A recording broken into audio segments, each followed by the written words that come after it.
Hello students, আমার চ্যানেলে তোমাদেরকে স্বাগত। শুরু করছি 2027 মাধ্যমিক পরীক্ষার্থীদের জন্য একটি বাংলার ক্লাস, অর্থাৎ 2026 সালে যারা নতুন ক্লাস 10-এ উঠেছ তাদের জন্য একটি বাংলার ক্লাস। তোমাদের সামনে রয়েছে জ্ঞানচক্ষু গল্পটি, ঠিক আছে? তো ক্লাসটি শুরু করার আগে তোমাদের কিছু কথা আমি বলতে চাই। গল্পটিকে খুব ভালো করে পড়বে, খুব প্রথম থেকে শেষ পর্যন্ত মন দিয়ে পড়বে, ঠিক আছে? প্রত্যেকটা লাইন, প্রত্যেকটা ওয়ার্ড ভালো করে পড়বে, সেখান থেকে কিন্তু শর্ট প্রশ্ন, যত বেশি তুমি গল্পটাকে বেশি রপ্ত করতে পারবে পড়ে, তত কিন্তু তুমি শর্ট প্রশ্ন পারবে, ঠিক আছে? তো চলো শুরু করে দিই ক্লাসটি। জ্ঞানচক্ষু গল্প আশাপূর্ণা দেবীর লেখা। এবছর যারা নতুন ক্লাস 10-এ উঠেছে, অর্থাৎ 2027 সালে যারা মাধ্যমিক পরীক্ষা দেবে তাদের জন্য। এবং এখান থেকে আমরা অতি সংক্ষিপ্ত প্রশ্নোত্তর, অর্থাৎ কম বেশি 20টি শব্দের উত্তর যে পোর্শনটা থাকে সেই পোর্শনটাকে, সেই পার্টটা থেকে আমরা করব, দুটি পর্বে শেষ করব, ঠিক আছে? আজকে প্রথম পর্ব। দেখো, শুরু করছি জ্ঞানচক্ষু গল্প থেকে। কম বেশি 20টি শব্দ উত্তর দাও, এই পোর্শনটা প্রথম পর্ব। দেখো, প্রথম প্রশ্ন কি বলছে। জ্ঞানচক্ষু গল্পটি কে লিখেছেন? উত্তর হবে আধুনিক বাংলা কথা সাহিত্যের অন্যতম বিশিষ্ট লেখিকা আশাপূর্ণা দেবী জ্ঞানচক্ষু গল্পটি লিখেছেন। 2 নম্বর প্রশ্ন, শ্রেণীগত বিচারে জ্ঞানচক্ষু গল্পটি কোন শ্রেণীর অন্তর্গত? উত্তর হবে আশাপূর্ণা দেবী রচিত জ্ঞানচক্ষু গল্পটি কিশোর গল্প সাহিত্যের অন্যতম শ্রেষ্ঠ ছোট গল্প। 3 নম্বর প্রশ্ন, জ্ঞানচক্ষু গল্প রচয়িতার অন্য 3টি সাহিত্য রচনার নাম লেখো। এটা জ্ঞানচক্ষু গল্পের লেখিকা আশাপূর্ণা দেবীর অজস্র গল্প ও উপন্যাসের মধ্যে উল্লেখযোগ্য 3টি উপন্যাস হল প্রথম প্রতিশ্রুতি, সুবর্ণলতা, বকুল কথা। এই 3টি সারা জাগানো উপন্যাস হল বাংলা সাহিত্যের অন্যতম বিখ্যাত ট্রিলজি। কার চোখ মার্বেল হয়ে গিয়েছিল? জ্ঞানচক্ষু গল্পের প্রধান চরিত্র তপনের চোখ মার্বেলের মতো নিশ্চল হয়ে গিয়েছিল।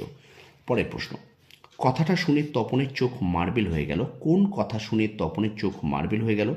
তপন যখন শুনল তার সদ্য বিবাহিতা ছোট মাসির স্বামী, অর্থাৎ তার নতুন মেশো একজন লেখক, তখন বিস্ময়ে তার চোখ মার্বেলের মতো হয়ে গেল। পরের প্রশ্ন, তপনের কোন মাসির সঙ্গে নতুন মেশোর বিয়ে হয়? তপনের চেয়ে বয়সে 8 বছরের বড় কিন্তু বন্ধু সম তপনের ছোট মাসির সঙ্গে নতুন মেশোর বিয়ে হয়। অনেক বই ছাপা হয়েছে। কার অনেক বই ছাপা হয়েছে? তপনের সদ্য বিবাহিত ছোট মাসির বর, অর্থাৎ তপনের নতুন মেসোমশাইয়ের লেখা অনেক বই ইতিমধ্যেই ছাপা হয়েছে। পরের প্রশ্ন, তাই জানতো না। কে কি জানতো না? জ্ঞানচক্ষু গল্পের কেন্দ্রীয় চরিত্র তপন জানতো না যে লেখকরা জলজ্যান্ত মানুষের মতোই হয়। বিয়েবাড়িতে নতুন মাসির লেখক বরকে দেখে তার সেই বিভ্রান্তি দূর হয়। এই বিষয়ে সন্দেহ ছিল তপনের। কোন বিষয়ে কথা বলা হয়েছে? ইতিপূর্বে তপন কোনো লেখককে সামনাসামনি দেখেনি। ফলে লেখক মেসোমশাই তার বাবা, ছোট মামা, মেজ কাকুর মতোই একেবারে সাধারণ আটপৌরে মানুষ হবে কিনা সে বিষয়ে তপনের সন্দেহ ছিল। 10 নম্বর প্রশ্ন, কাকে দেখে জ্ঞানচক্ষু খুলে গেল? মামাবাড়িতে সদ্য বিয়ে হওয়া নতুন লেখক মেশোকে রক্ত মাংসে গড়া সাধারণ মানুষ হিসেবে দেখে তপনের জ্ঞানচক্ষু খুলে যায়। পরের প্রশ্ন, একেবারে নিছক মানুষ। কার কথা বলা হয়েছে? উদ্ধৃতাংশে তপনের ছোট মাসির সদ্য বিবাহিত স্বামী, অর্থাৎ তপনের নতুন মেসোমশাইয়ের কথা বলা হয়েছে। ভিডিওটা একটু শেয়ার করে দেবে স্টুডেন্টস।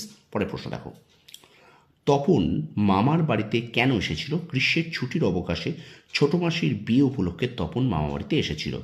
13 নম্বর, নতুন মেশো কোথায় এসে রয়েছেন? গ্রীষ্মের ছুটির অবসরে কলেজের প্রফেসর তপনের নতুন মেশো শ্বশুর বাড়িতে এসে রয়েছেন। পরের প্রশ্ন, মামা বাড়িতে অহরহ কাকে দেখার সুযোগ ঘটছে তপনের? তপনের নতুন মেসোমশাই যিনি একজন লেখক, তাকেই অহরহ দেখার সুযোগ ঘটেছে তপনের। 15 দাগ, আর সেই সুযোগেই দেখতে পাচ্ছে তপন। তপন কি দেখতে পাচ্ছিল? আর সেই সুযোগেই দেখতে পাচ্ছে তপন। তপন কি দেখতে পাচ্ছিল? তপন দেখতে পাচ্ছিল লেখকরা কোনো আকাশ থেকে পড়া জীব নয়, তারা তপনদের মতো রক্ত মাংসে গড়া মানুষ। 16 দাগ, তপনের কি হতে বাধা নেই? তপনের লেখক হতে বাধা নেই। 17 দাগ, লেখালেখি ছাড়া তপনের নতুন মেশোর পেশা কি? লেখালেখি ছাড়া তপনের নতুন মেশো কলেজের একজন প্রফেসর। 18 দাগ, ছোট মাসি সেই দিকে ধাবিত হয়। কোন দিকে? তপনের ছোট মেশো কলেজের প্রফেসর। গ্রীষ্মের ছুটিতে তিনি যখন দুপুরবেলা দিবানিদ্রা দিচ্ছিলেন, তখন তপনের লেখা গল্প নিয়ে তাকে দেখানোর জন্য মাসি নিদ্রাচ্ছন্ন মেশোর দিকে ধাবিত হয়। 19 নম্বর প্রশ্ন, তপনের লেখা গল্পটি কার হাতে চলে গিয়েছিল? সদ্য লেখা তপনের গল্পটি ছোট মাসির মাধ্যমে নতুন মেশোর হাতে চলে গিয়েছিল। 20 দাগ, ছোট মাসির হইচইতে তপন কেন পুলকিত হয়? ছোট মাসি হইচই করে মেশোর ঘুম ভাঙিয়ে তপনের গল্পটি পড়তে দিলে লেখক মেশো গল্পটির যথার্থ বিচার করবেন ভেবে তপনের উত্তেজনায় পুলকিত হয়। 21 দাগ, রত্নের মূল্য জহুরির কাছে। কথাটির অর্থ, যে জহরতের ব্যবসা করে সে যেমন আসল রত্ন চেনে, তেমনি একজন লেখক তথা জ্ঞানী ব্যক্তি গল্প সম্পর্কে সঠিক মূল্যায়ন করতে পারেন। 22 নম্বর, একটু কারেকশন করে করে দিলে ছাপতে দেওয়া চলে। কে কি ছাপানোর কথা বলেছেন?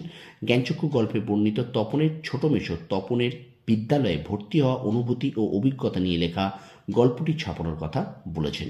এবং আজকের পর্বের শেষ প্রশ্ন, কারেকশন শব্দটির বাংলা অর্থ কী? বিদেশি ইংরেজি শব্দ কারেকশনের বাংলা অর্থ সংশোধন। তো এই ছিল 2027 মাধ্যমিক পরীক্ষার্থীদের জন্য বাংলার ক্লাস জ্ঞানচক্ষু গল্প থেকে কম বেশি 20টি শব্দ উত্তর দাও। এই ক্লাসটি শেষ করলাম, প্রথম পর্ব। পরের পর্ব দেখার জন্য অবশ্যই আমার চ্যানেলটাকে কিন্তু সাবস্ক্রাইব করে রেখো, পাশে থাকা বেল আইকনটি প্রেস করে রেখো। যারা এবছর 2026 সালে ক্লাস 10-এ উঠলে, অর্থাৎ 2027 সালে যারা মাধ্যমিক পরীক্ষা দেবে, তারা অবশ্যই আমার চ্যানেলটাকে সাবস্ক্রাইব করো, পাশে থাকা বেল আইকনটি প্রেস করে রাখো। কারণ আমি কিন্তু তোমাদের ইতিহাস, ভূগোল এবং বাংলার ক্লাস আমার এই চ্যানেলে আপলোড করব। তোমরা সফল হও, তোমাদের সাফল্য কামনা করি। ধন্যবাদ।